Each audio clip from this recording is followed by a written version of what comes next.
in the village of Aboso, where red dust clung to bare feet and mango trees leaned over the paths like tired old men, lived 3 children named Kofi, Mary, and Jerry.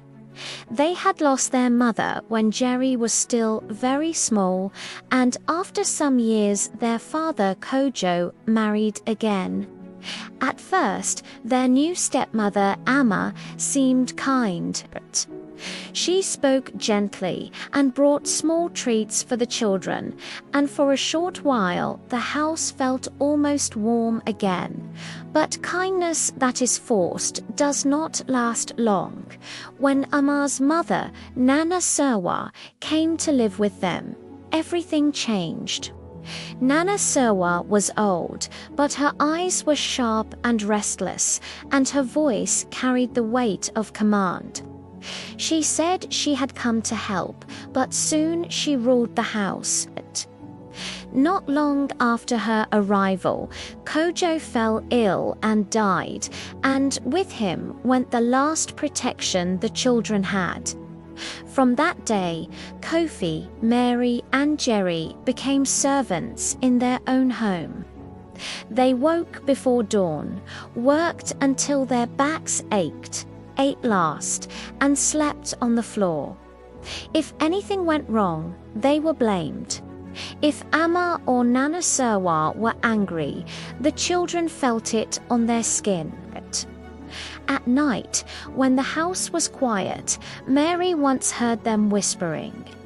They spoke of how the children were not theirs, how they ate too much, how one day they would grow and claim their father's land. Then Nana Serwa said they would take the children to the deep forest near the crooked river and leave them there. If they found their way back, she said, then perhaps the spirits wanted them alive. If not, the forest would decide their fate. Mary told Kofi at dawn. He listened, said nothing for a long time, and then told them they would not wait to be thrown away. When Nana Serwa announced they were going to the forest to gather firewood, the children already knew this was the day. They walked deep into the trees until the air grew cool and heavy. Near the crooked river, Nana Serwa told them to wait while she and Amma looked for better wood. The women never came back. When the forest grew too quiet, Kofi understood. They began walking along the river because Kofi believed that rivers always led somewhere. They slept beneath a great tree, and the next day they kept going, hungry and tired, but still together.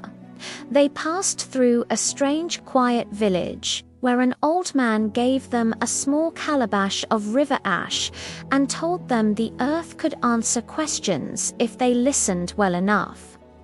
On the 3rd day, they reached a wide, slow river that seemed to breathe like a living thing.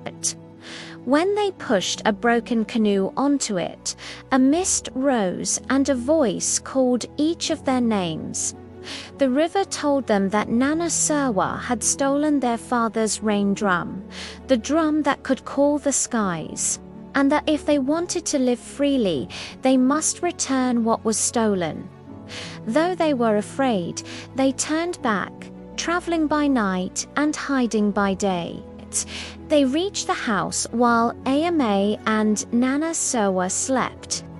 In Nana Serwa's room, they found the drum warm, as if it were alive.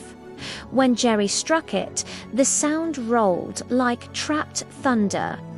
The air changed, the ground shook, and rain fell hard and sudden. The village woke in confusion, and people ran toward the house. Kofi told them everything, how they had been treated, how they had been abandoned, how the drum had been hidden away. The chief listened, and when Nana, Serwa, and Amma could not deny it, he ordered them to leave the village that very night. They went away in the rain with nothing. The drum was returned to the center of the village, and the rain did not stop until morning. Life was not easy after that, but it was honest and it was theirs.